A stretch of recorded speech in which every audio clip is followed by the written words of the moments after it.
stream is still counting down. That's right. Yeah, so we're good.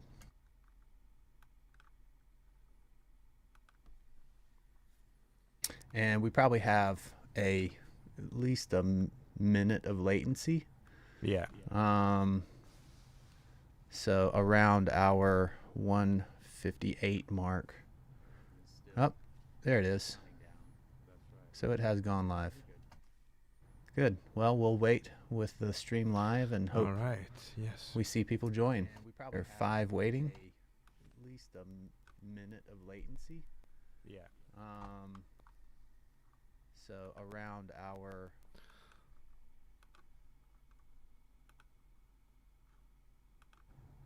Great.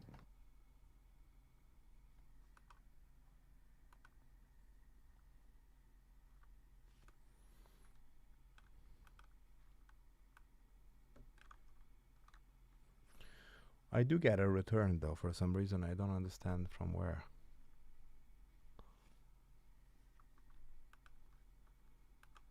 Because the video is muted. Hello BF and hello Miriam. How are you? Let's wait for a few more people to pop up.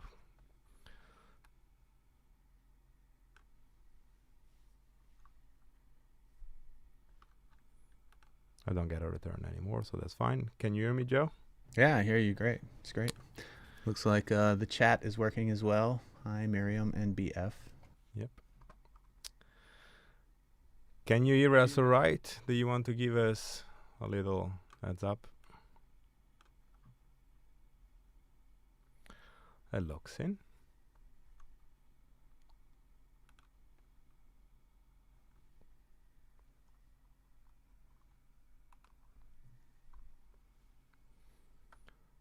Hello, hello, hello. Still 2 minutes to go, so let's wait a bit longer.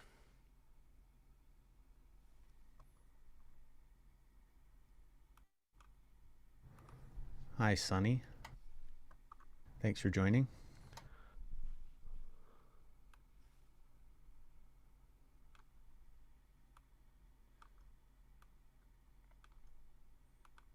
I'm also gonna test the chat.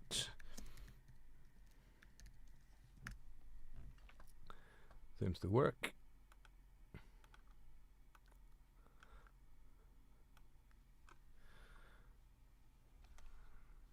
And let's also hear some Poiesis Cello.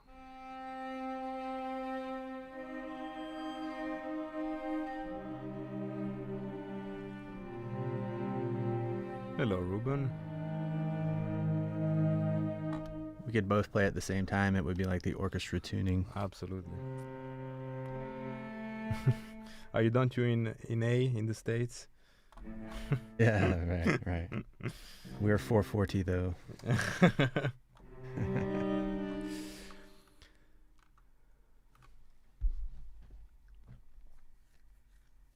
Still 1 minute to go. Let's wait a bit longer.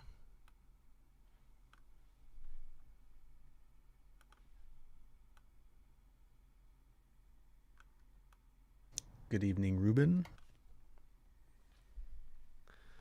I will start drinking though. Cheers. Ah, of course. Cheers. Cheers. Well deserved. Well beer. deserved. Yes. Yes. Oh.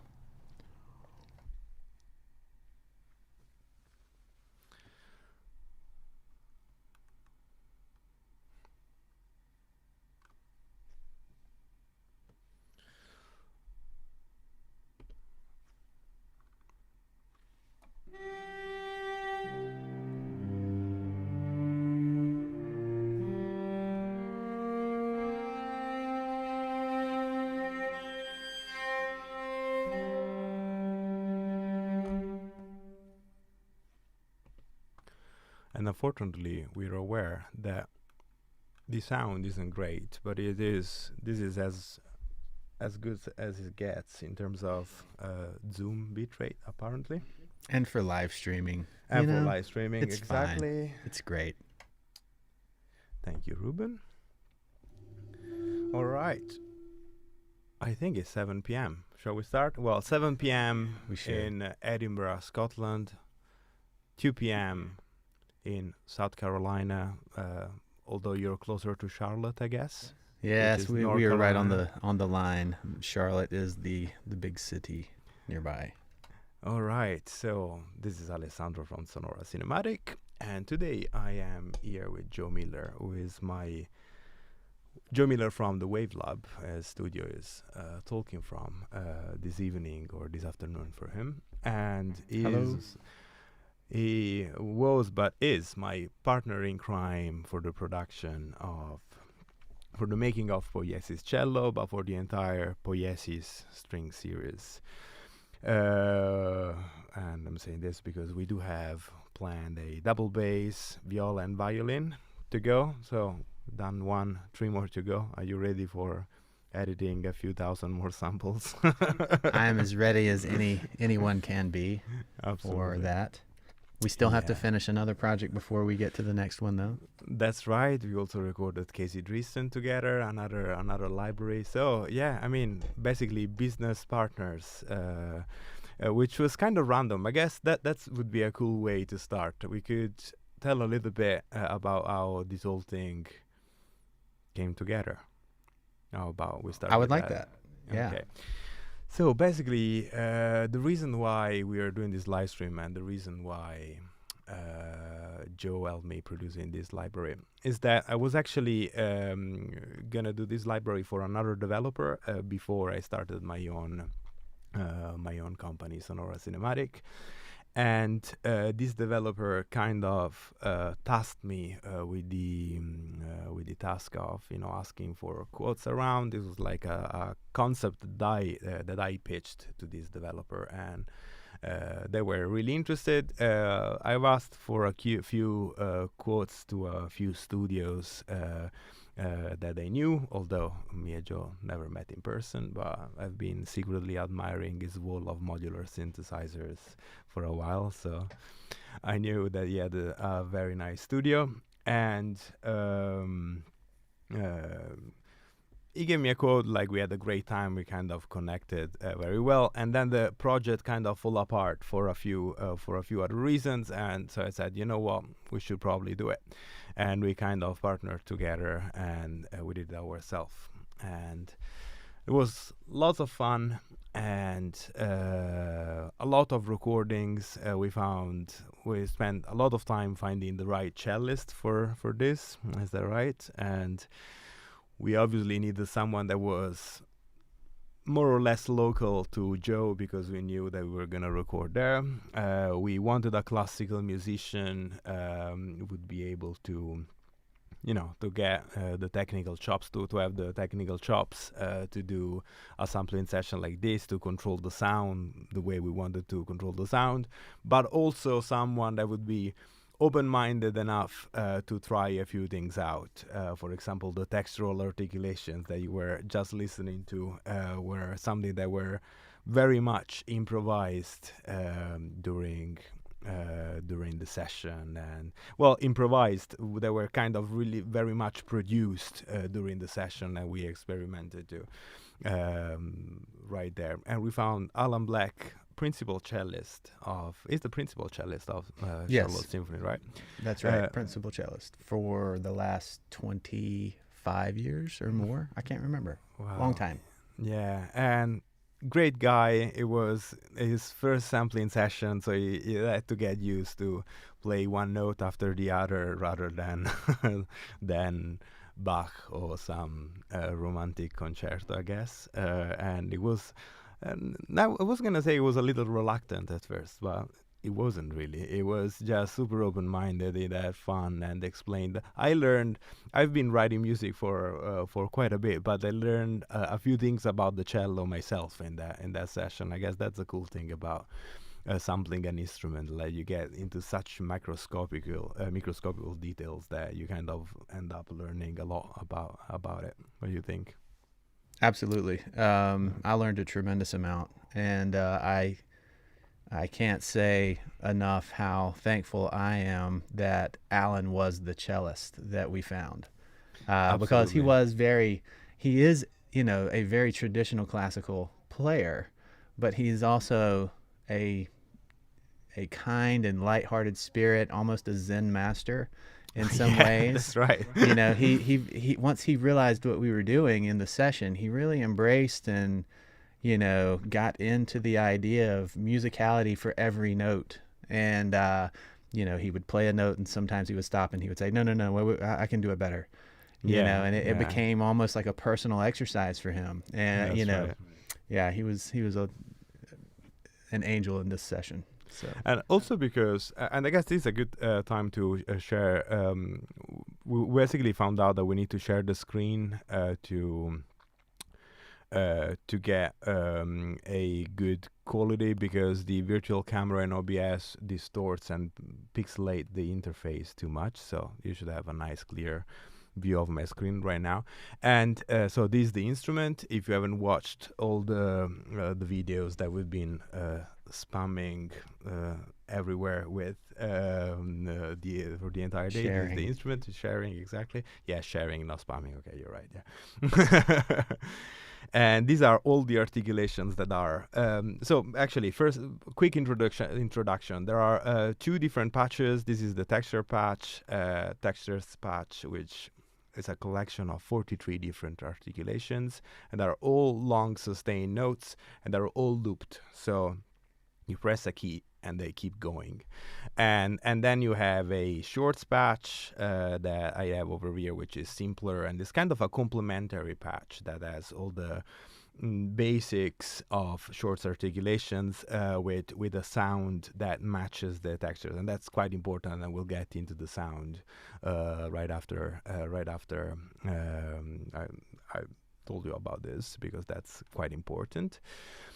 But basically there were a few of these long sustained articulations that are more, you know, like universally available in sample libraries, but a few of them, and really the textural comes to mind, where you know, Alan really played a massive role in this, because I've asked to, like, I prepared the score and I asked him to write very long one notes improvisations, basically. So the idea was to get you know, as many a slight sound variation within one note, and he ended up giving us 4 variations of that. So that was quite cool, and I'm gonna play them for you very quickly. So we got the textural robot, which is kind of the original idea that we had. Then you get the textural sparse, which has a lot of the bow kind of bouncing up on the string, and it kind of generates, like, sometimes the touch is so soft that it kind of generates like an harmonic. There you go. And it's all baked in within the sample, so it's kind of very very free.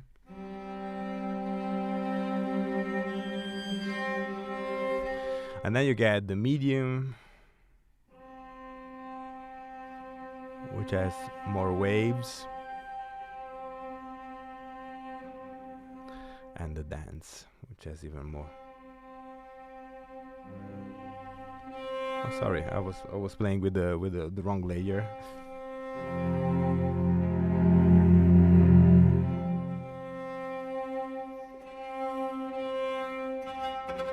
Which has a lot of rebowing.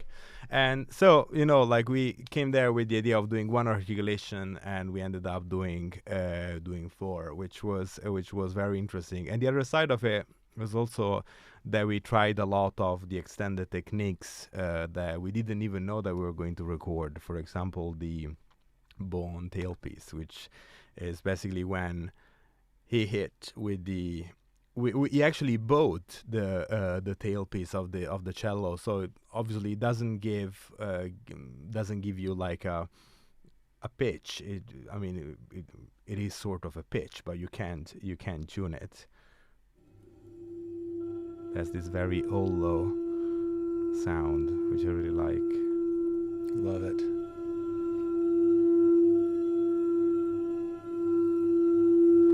And again, I'm sorry that the YouTube live stream through Zoom doesn't give it justice, because it does sound really great. What do you think, Joe? I love it. And one thing that I think is a subtle detail that's worth mentioning relative to the textural patches and Alan's Yeah. performance. You know, every note that we sampled that he played was a unique performance in and of itself. You know, so as you're going through textural sparse, you're going to have a unique and different texture per pitch. Yeah, So that's right. as you play the patch, if you play it polyphonically, it takes on more of a character of a cello ensemble and less of what I dislike about samples, where it is a static, looped, spread across the keys, repetitive sound. Each one is unique, and I think that's just super cool. Yeah, and the thing that I like about it is that you basically can do both, because this like it's a two layers library, so that you can do something that is, you know, pretty standard. Say you want to play a sul tasto from mezzo piano to sul tasto forte, which is what you would have on any sample library that samples articulations in more than one dynamic, so you can just crossfade between them.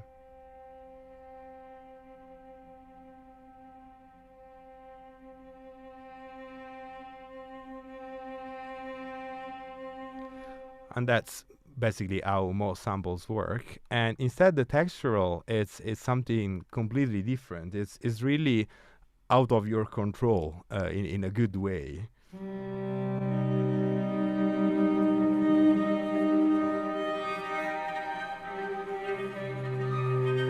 And I really love this. Like, I'm gonna say something super cheesy, but I am Italian after all. And my uncle is a painter, and he told me something years ago when I was a kid that kind of stuck with me, which is that he loved using watercolors rather than other kind of colors, because there is only so much that you can control over them. They have like such a large quantity of water in them that they kind of, you know, spread without you being able to control it. And for me, composing, and that's the beauty of it, and for me, composing with something like the textural patches over here is exactly that. It means that you can, you know, press down a key and kind of get inspired by it, which I absolutely love. Yeah, that's critical for my current stage in musical life, is to have something that I respond to and interact with. I spent most of my 20s as a performing jazz guitarist, and the interaction between musicians is critical.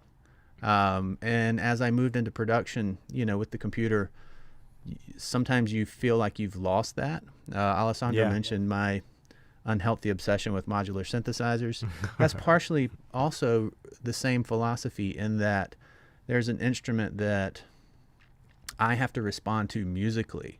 I can't necessarily control it at the finite level like MIDI, or what I'm saying, but Yeah. I can respond to it, and I can react and perform with it. I find the same thing in the textures patches.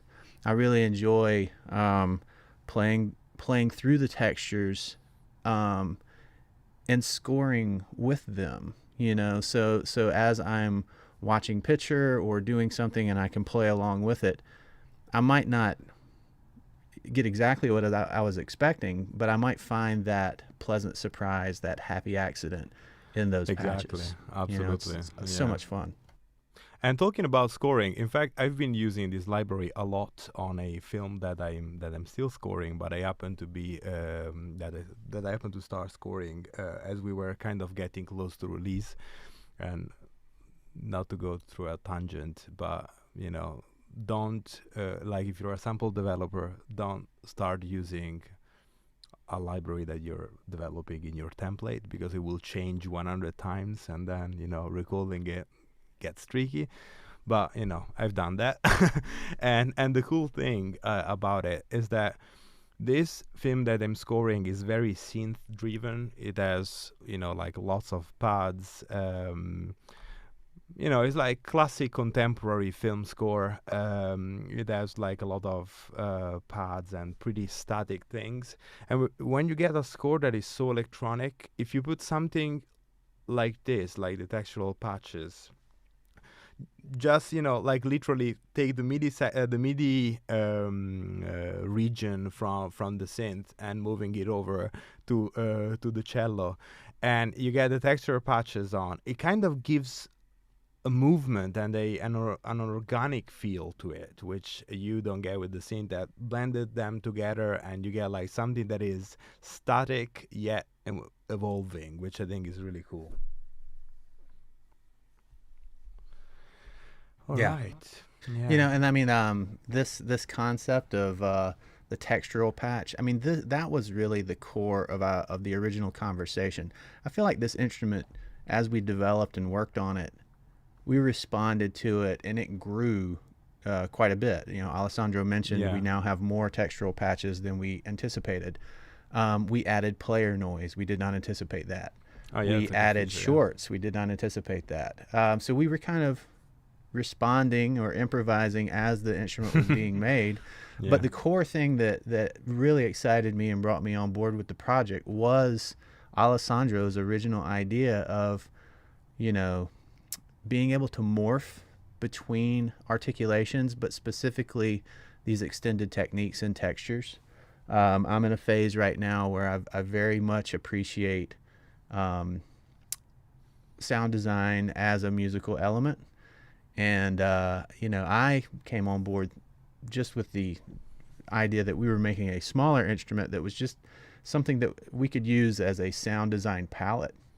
I Yeah. never, you know, it has surprised me how it's grown into a more stable, well-rounded, you know, instrument capable of your core techniques as well. But you Yeah. know, the sound design element was really exciting, and something I do a lot is I take the textural patches and then I process them heavily. Yeah. I've got a little thing set up. I'll just show it since I've got it demoed really quick. Oh, yeah, you have a cool pedal. A cool. Yeah. It's So called I, the microcosm, right? yeah, the microcosm. I use modular a lot so that I can play the scoring sessions. But I've also gotten to the habit of processing outside the box. Pedals I'll route as an external plugin.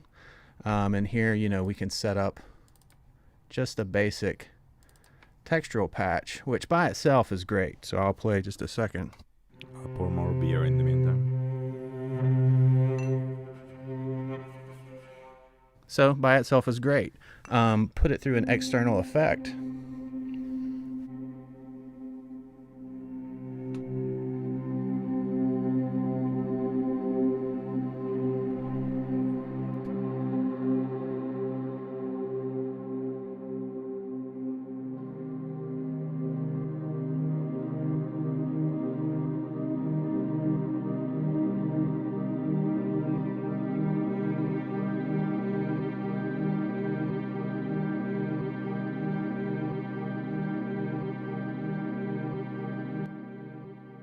And for me, that's great.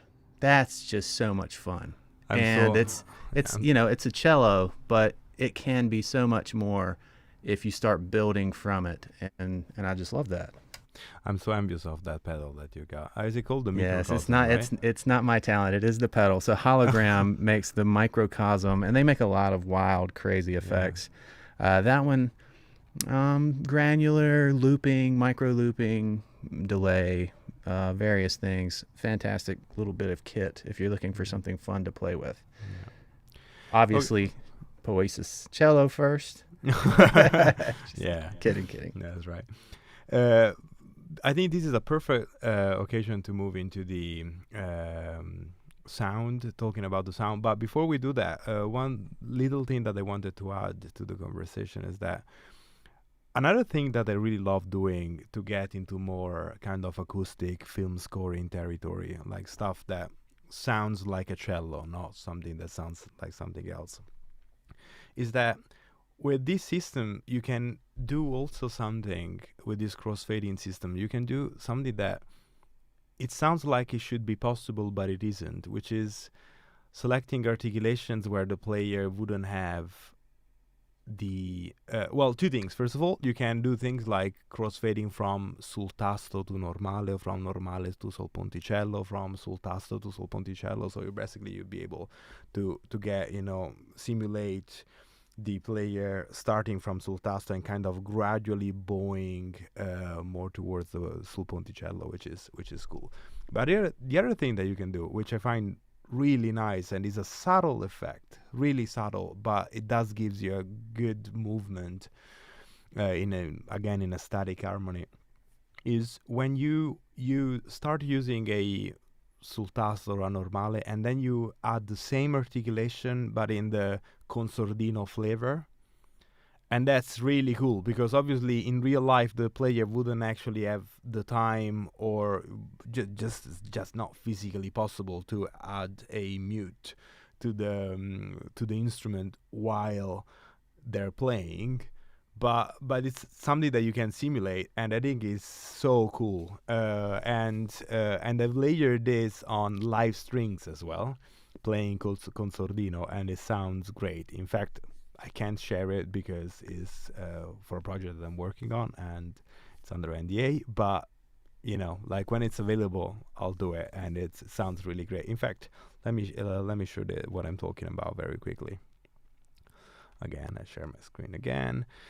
So, oh yeah, here the player noise is here. By the way, we're briefly touched on it. It's basically we just started very carefully editing out a lot of Alan breathing and, you know, like touching the bow or doing that kind of thing, and we layer them in, and it kind of adds a sense of realism first of all, but also of intimacy, which we'll talk more about when we start talking about the cello, but about the sound. But what I wanted to say that so two things. First of all, you can move from, say, sul tasto to sul ponticello, both mezzo piano. That's quite cool.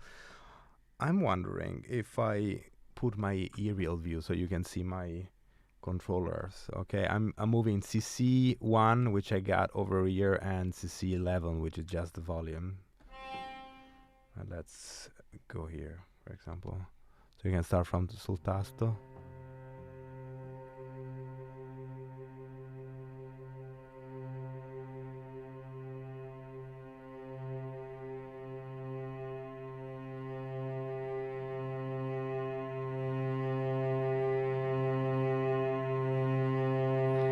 I think this is already pretty cool. And by the way, there are different crossfading curves that you can try. We gave a selection because it really depends on the two articulations that you're picking. You know, some seems to work better with others. But the other thing that you can do is that if you choose, say, sul tasto mezzo piano on layer A, and then on B you choose sul tasto mezzo piano but consordino, you get a really interesting variation. I'm gonna get rid of the player noise quickly so that we can focus on the sound.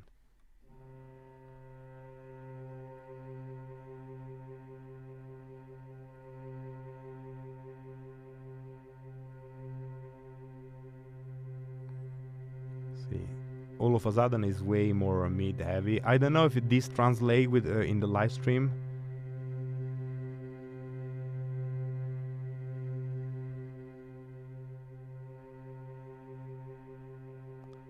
But I think it's a great variation, and again, same technique, same note, but you get that kind of slight movement, which you know, it's a great layering thing that you can do, I think. Yeah, I think that's the subtlety that you're pointing out is something that is fairly unique to an instrument like this. I mean, so often, you know, they're recorded in a large room with outriggers, trees, distant mics, but when it's this close, you really can hear those subtle variations. Absolutely. I think. Yeah. Let's talk about the sound a little bit, because now we're using a bit of reverb, but these are actually incredibly dry instrument. Very dry, and I think you'd be the best person to talk about the sound because you recorded it. Yeah, well, we discussed it beforehand. One, my studio is not a massive cathedral. Yeah. It is a small, mid-sized studio. My live room is maybe 25 by 20 with, I think, 10-foot ceilings on a slant. So that was part of it. But also, I think that there's an established presence in the market already for big room cellos, and which sound amazing. Obviously, they right? sound great, yeah. But sometimes you want something that is a little more intimate, a little closer, and that was our mission from the very beginning. So the mic placement, the room, everything was about finding unique perspectives up close on the cello. Yeah. Alessandro has a great description or comment that he came up with a couple of days ago. It's like putting your head close to the body, and that's actually very true, because if you read up on miking cellos, the text will describe the different colorations that you get, and if you look at these diagrams, the way the cello reflects off the ground, different parts of the body, whether it's at the bridge or the F hole. And we tried to balance that with the mic positions. Everything's about 1 meter away. And a lot of care was taken to get phase alignment between the microphones. So the capsules are exactly the same distance from the body of the cello. Yeah. And then they're spread evenly across the body to kind of give you a left to right perspective. And that also, I think, translates in our mix, which is an LCR mix, that kind of gives it a more complete sound. Can you say for people who don't know what LCR means? Well, left, center, right. So the microphones were placed across a horizontal axis. The U87 is aligned with the player's bow side F hole. The ribbon is centered, and then the Shep's microphone is aligned with the opposite side F hole. And I do put a lot of care into trying to make sure that they were matched. I was using I have a digital measuring tape. Like they measure them. Yeah. So, but that was really important to help create the dry sound, was to get it as close as possible without creating proximity effect. That's another reason we weren't slapped up against the body. I found that around 1 meter was the most natural sound that I could get before proximity effect became a problem. Yeah. And so in fact, the other thing that I really like about it is that basically the mic positions, the separate mic positions become less a matter of perspective, like you would use in a sample library recorded in a symphonic hall, or in a like scoring stage. That's the word I was looking for. And become more a way to change the color of the instrument a little bit. And for example, as soon as we tried out, as you know, I was absolutely in love with the ribbon mic that we used, the R84. That like such a warmth to it, which was like fantastic.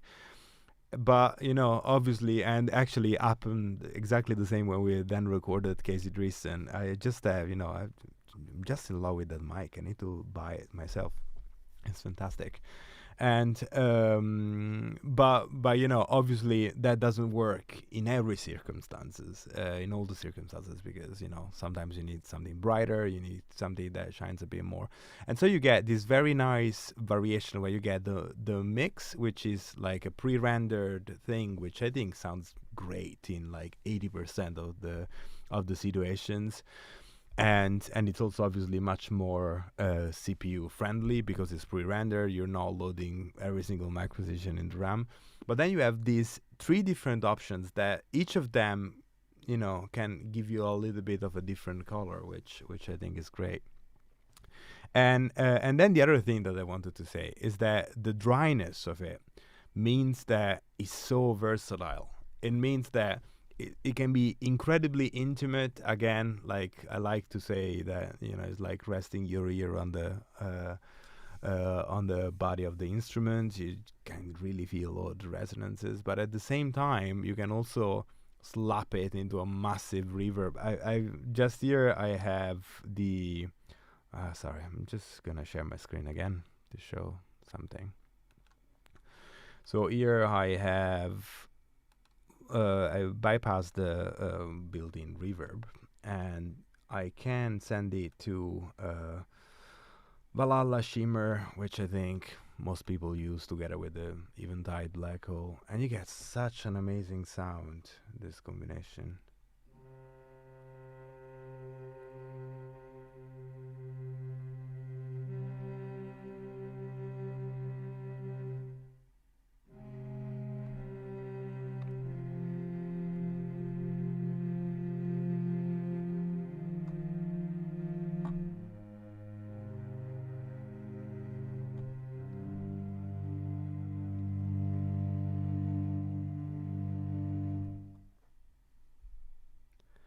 And like scoring stage, like stuff recorded in a scoring stage, you can get this kind of effects, but they don't leave you that much flexibility, I don't think. And like this is something I absolutely love. It's just I've been using it loads and loads, layered on together with orchestral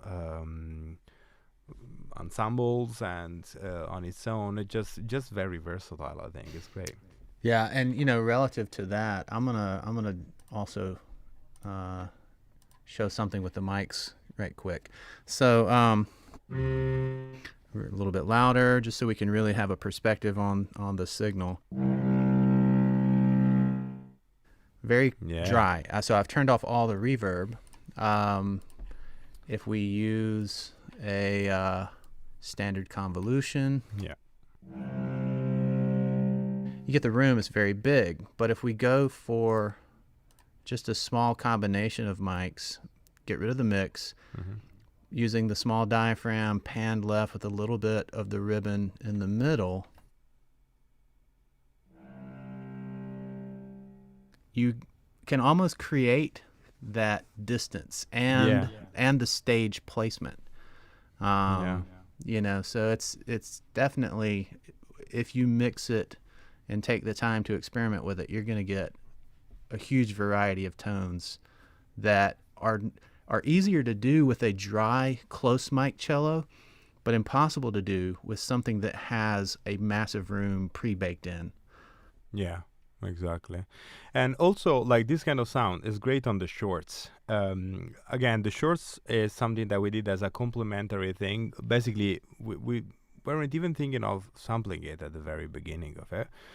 But then we said, what if you want like a sound, you want to use shorts and you need a sound that matches that because it's such a peculiar sound. And so we recorded them.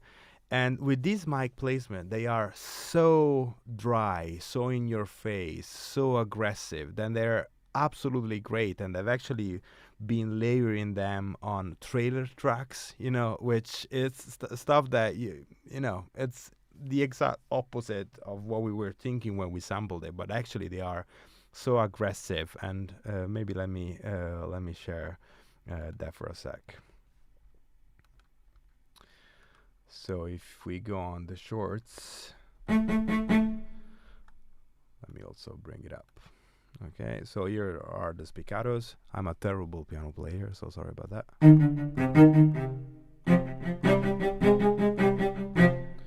And again, this is with the reverb, built-in reverb, and if you bring it to, say, cinematic rooms that I got here, that sounds much nicer.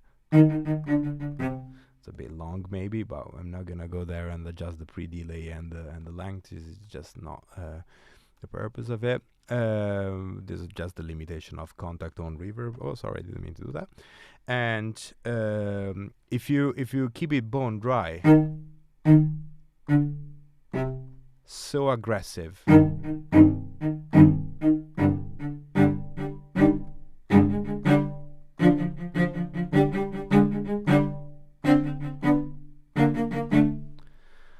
And the staccatos are very long and are great for accents. And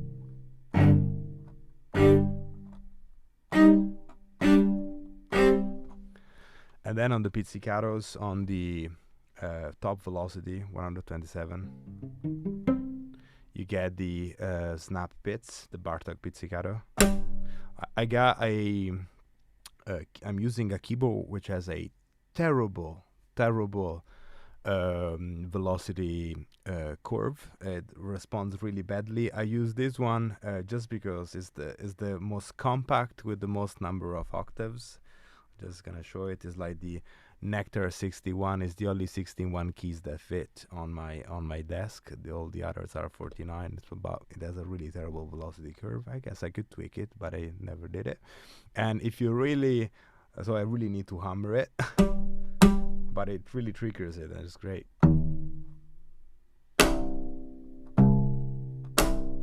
There you go. And like it's really in your face. It really sounds great as a layer, I think. Yeah. So let me stop the share. All right. There are no questions, guys. If anyone is watching has any question, we are very happy to answer them. Yeah, and I think another thought in general is that the instrument itself was developed in tandem. It kind of evolved in real time.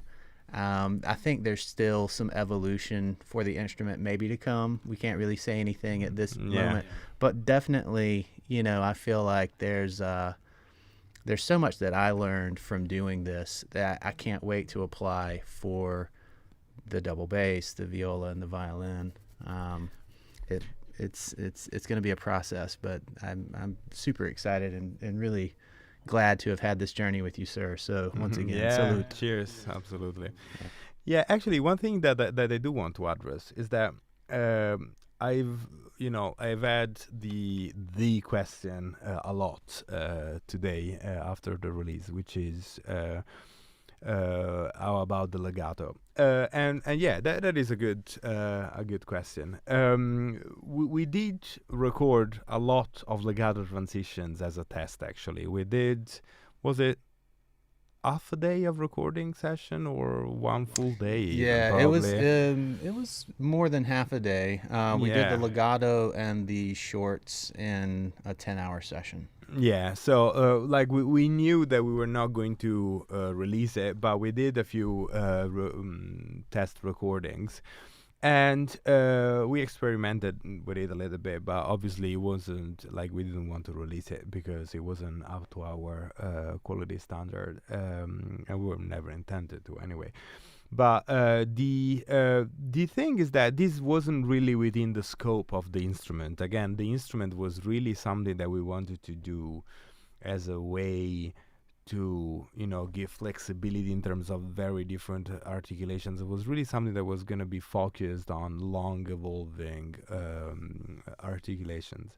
That said, we have access to the player, we have access to the same studio, we have access to the same microphone and all that. So I think that probably we are gonna give priority to releasing the other pieces of the strings ensemble. But legato is definitely something that might come up in the future. One thing that we that I personally learned working on an instrument that was so with such an up-close perspective is how hard it is to both loop samples and to get consistent dynamic layers when you are recording so close. Like a scoring stage or a cathedral or a church, they have, they're so forgiving in terms of looping and dynamic crossfade. When you,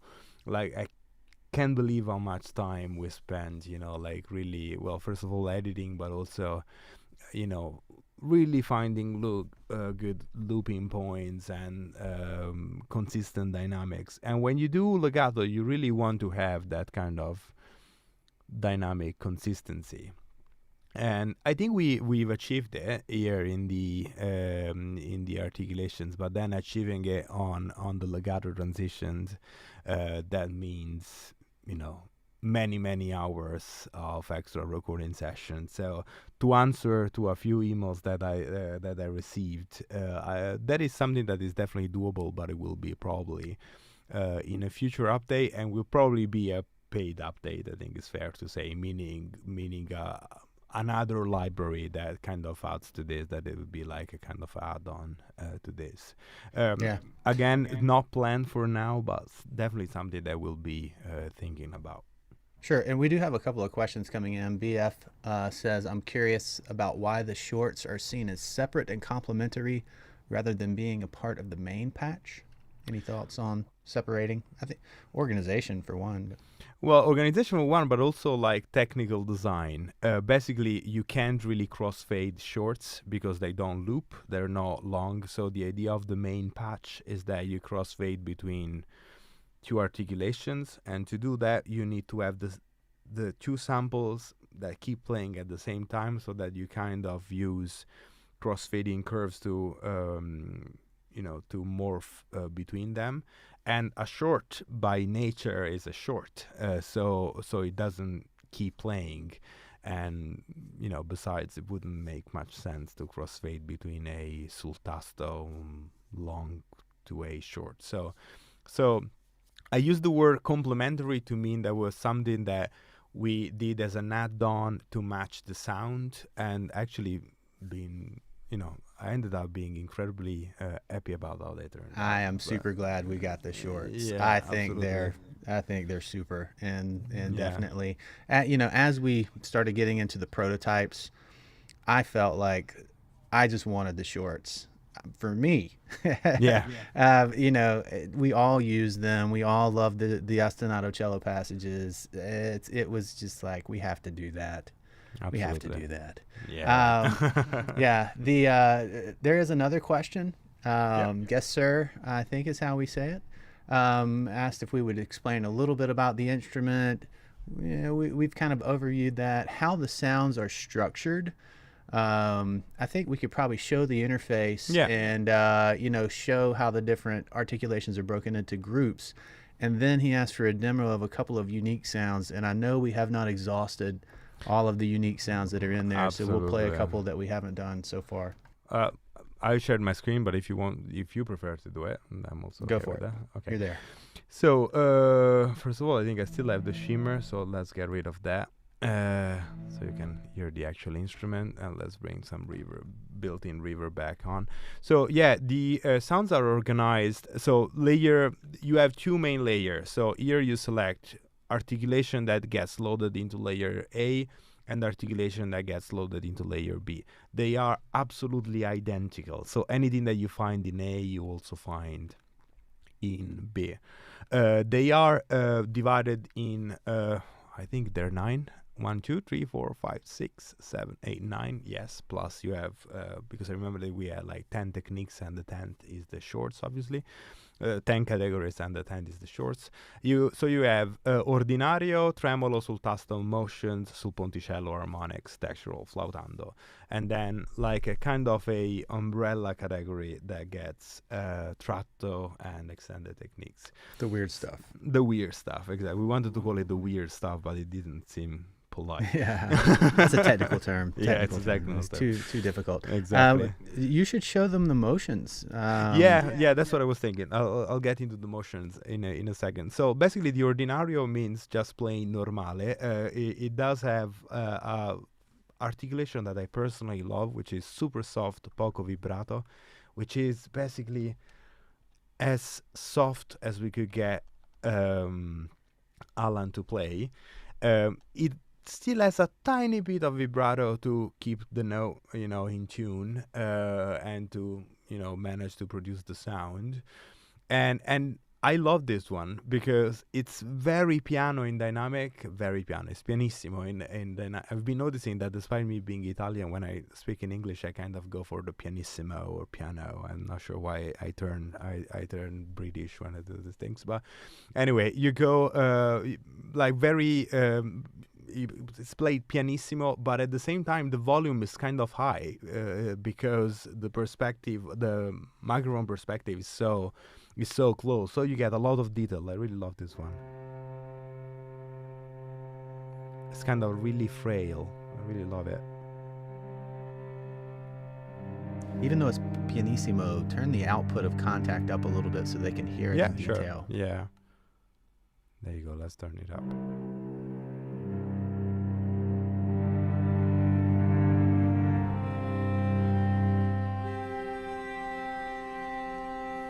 I really love this one.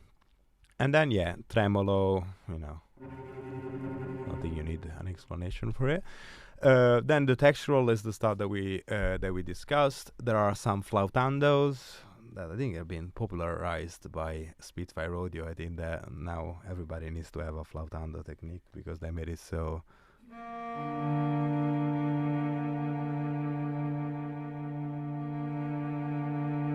You get the consordino flautando, which is also interesting. And now it's a bit high. And then the weird stuff has a lot of interesting things. So first of all, col legno tratto basically means that the player is playing with the wooden part of the bow rather than with the...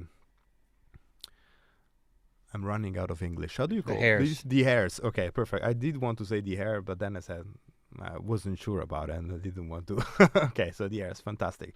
So with the wooden part of the bow rather than with the hair, so that's is incredibly hard to control for the player. So it has kind of a really interesting quality to it.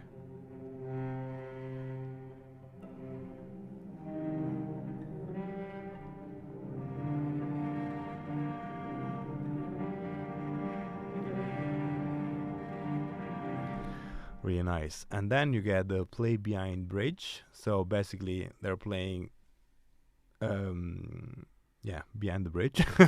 So it's basically very high pitched and you can get like a proper pitch with it. This like instant horror soundtrack basically.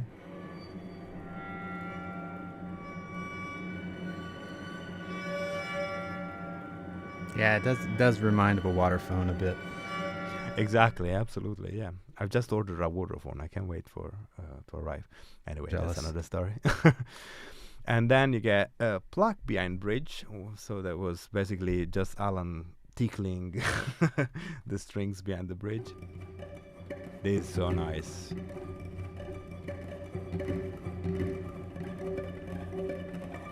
And then you get the circular bowing, where basically it just, it's literally what it is. It's just circular bowing. It basically starts bowing and goes from sul tasto to ordinario to sul ponticello and in rounds, and sounds like this.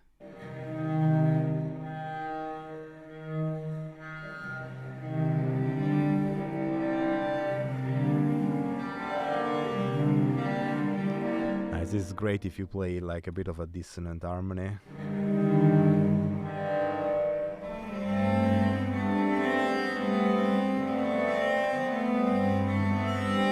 Beautiful clusters.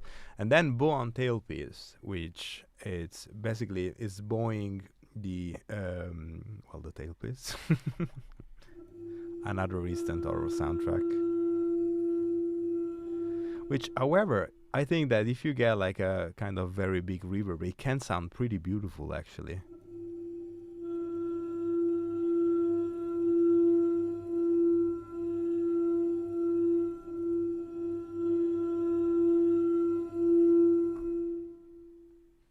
It has like a very ethereal quality to it, which I really like. And then the motions. The motions are all tempo synced, so they react to the host tempo. And you get them in 3 different flavors: ordinario, sul tasto, and sul ponticello. So obviously, it's basically just synced repeated notes. But the way I really love using those is selecting something, static, say sul tasto, again, using a lot sul tasto today, on layer A, and then motion, something slow maybe on layer B, and then you can crossfade between them.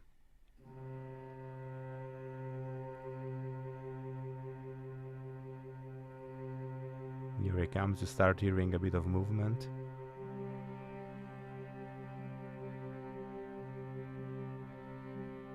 There you go.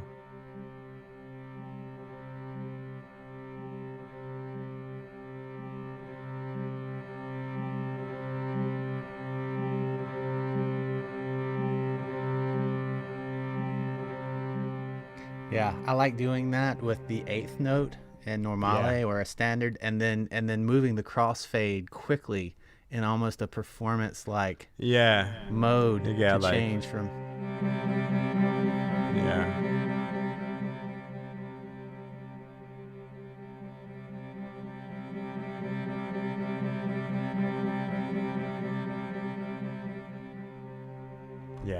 It's quite cool. Fun. Yeah.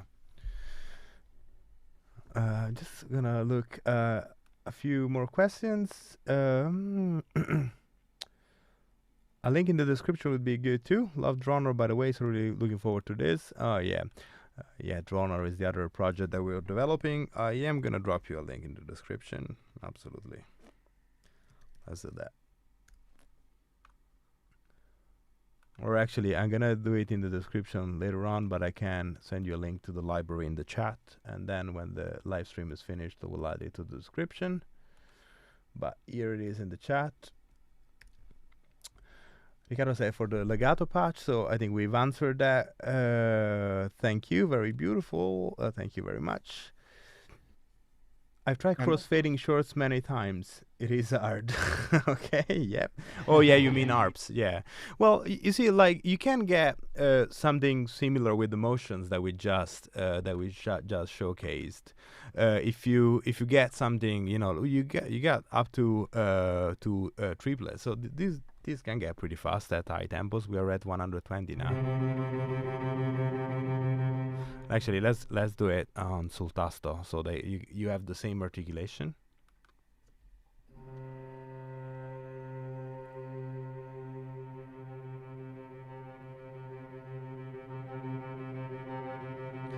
So you can pretty much get what you're describing, if that's what you mean by crossfading. But yeah, obviously, if you mean like an arpeggiator, like you press a chord, then for that you need the shorts, obviously. Yeah, and shorts with key switches are definitely, how I would think of changing short articulations through an arpeggio. Yeah. Absolutely. Yeah, and we have the key switches built into the shorts patch, so that should help. Yep, I'm just looking at a few more questions. Damn, Joe, I like that studio. Yeah, I like it too. Yes, you get that nice. Yeah. Is that a polybrute over there? It is a polybrute. Yeah, so like polybrute and other stuff. The nice studio has its drawbacks. I will tell everyone I miss my home studio sometimes. I really do. Yeah, the more stuff you got, the more you need to. Yeah, and the more people that come into your space, the more you have to clean up after them. Absolutely. No good. Yeah. All right. Okay, I think we went through all the questions. We've also been doing 1 hour. If there are no other questions, we can start wrapping things up, unless, Joe, you want to add something. No, I think wrap up is appropriate. This has been a great hour. This has been a great project. Thank you for trusting me and allowing me to help on it. And it's been great to get to know you and likewise to work with you on it. I think it's an unusual time when we can pull off a project that's surprisingly this complex with people on the other side of the world who we've never met. And I think that's great. Yeah, Yeah. absolutely. And that's actually another thing that we didn't say at the beginning, that the developer I was gonna do this with was based in London, and we were probably gonna look for someone in London, but this happened in full lockdown. So basically working with you, I'm not even gonna count the miles, but many miles away, as it was basically pretty much the same as going to London for me. So it's also fun that in something so crap as this virus has been, it can, like the nice thing about it is that we all learned about collaborating remotely even more than we used to do, and we get to do this fun project together, these fun projects together, which we wouldn't have had a chance to do. So that's great. Yeah. And cheers to that. And cheers. And to everybody for in the chat, thank you for hanging out with us. thank you for joining. Super cool.